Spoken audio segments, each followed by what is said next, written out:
हरे कृष्णा, राधे राधे। चातुर्मास चल रहा है। इस चतुर्मास में भगवान विष्णु 4 महीने शयन अवस्था में होते हैं, इसलिए कोई भी मांगलिक कार्य नहीं होता।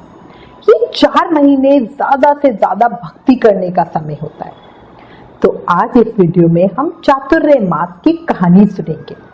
इस कहानी को इस चातुर्मास में आप किसी भी शुभ दिन कहीं सुने, बहुत बहुत अच्छा होता है। भगवान बहुत प्रसन्न होते हैं और भक्तों पर कृपा बरसाते हैं। कहानी शुरू करती हूँ।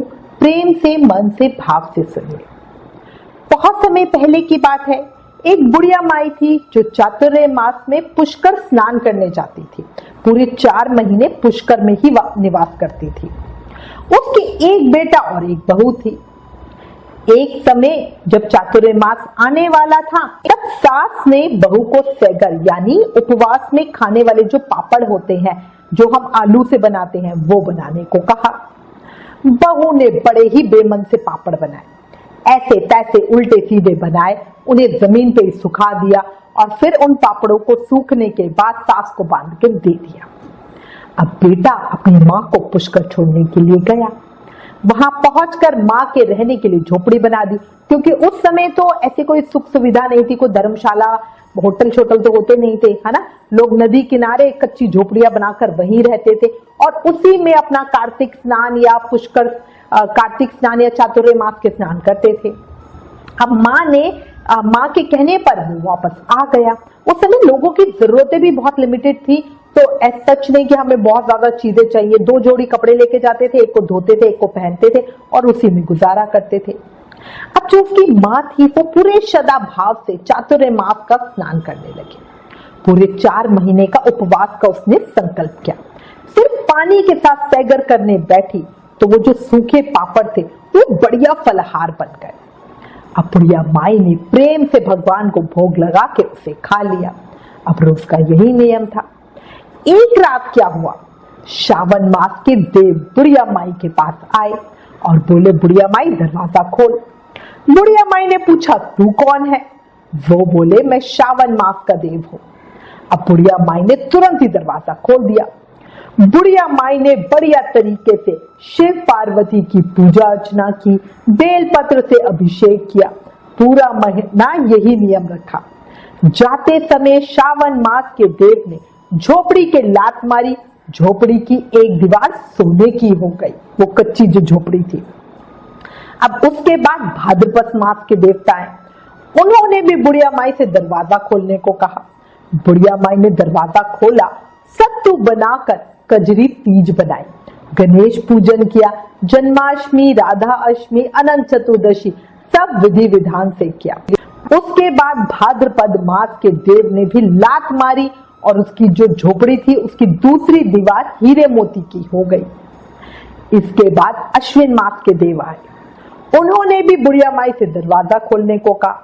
बुढ़िया माई ने दरवाजा खोला, पितरों का तर्पण किया, ब्राह्मण भोज करवाया, श्राद्ध किया, नवरात्रि में माँ दुर्गा की अखंड ज्योत जलाई, माँ को प्रसन्न किया। सत्य की विजय दिवस के रूप में बुराई का अंत की खुशी में दशहरा मनाया। अब अश्विन मास के देव ने भी लात मारी और तीसरी दीवार भी बहुमूल्य रत्नों से जड़ित हो गई। अब इन सब के बाद कार्तिक मास के देवता आए। उन्होंने भी दरवाजा खोलने को कहा। बुढ़िया माई ने दरवाजा खोला और बहुत प्रसन्न मन से कार्तिक स्नान किया, दीपदान किया, एकादशी, दीपावली, गोवर्धन पूजा, भैया दूज, आंवला नवमी, तुलसी विवाह सब बड़े प्रेम से किया।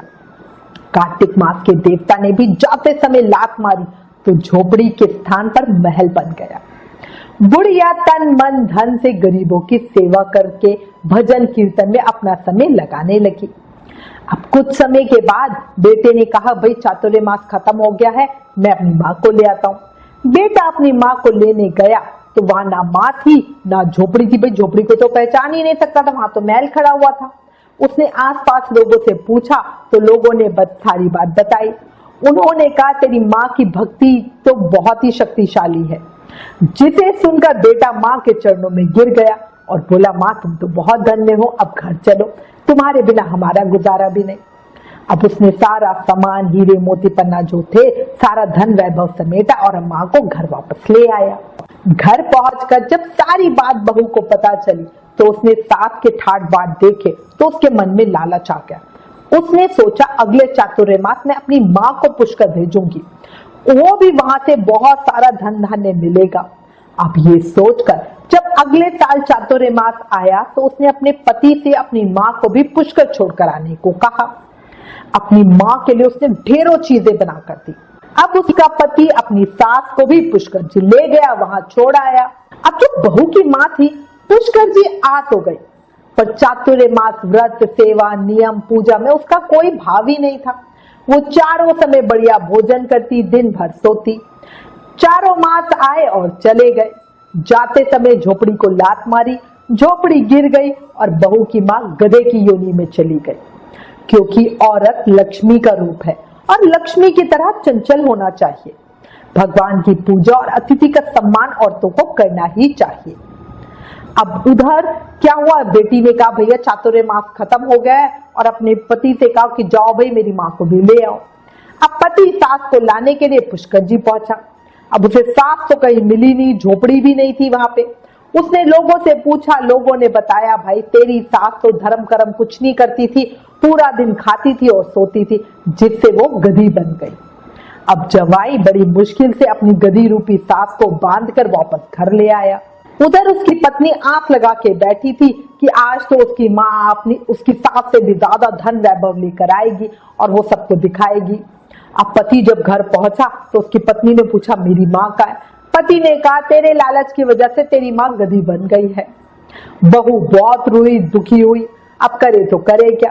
उसने बड़े बड़े विद्वानों, ब्राह्मणों, ऋषि मुनियों से पूछा तो उन्होंने बताया तेरी सास ने सत्य से स्नान किया, उसके अंदर भाव था, भक्ति थी, तभी उसे फल मिला, धन वैभव मिला। पर तेरी माँ सत्य के स्नान नहीं कर रही थी, वो बेटी का दिया खा रही थी, इसी से वो कुयोनि में गई। अगर अब तेरी माँ तेरी सास के स्नान किए हुए पानी से अपनी माँ को तू नहला तो वो वापस मनुष्य योनि में आ जाएगी। तब बहू ने ऐसा ही किया।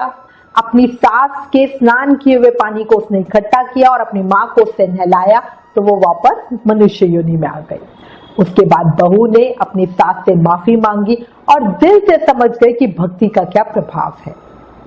हे लक्ष्मी नारायण भगवान, जैसे बुढ़िया माई को दिया वैसे कहते सुनते हुकारा भरते इस कहानी को सारे परिवार को देना। जैसे बहू की माँ के साथ हुआ ऐसा किसी के साथ ना हो, ऐसी कृपा करना। बोलो चातुर्मास के देव की जय, लक्ष्मी नारायण भगवान की जय।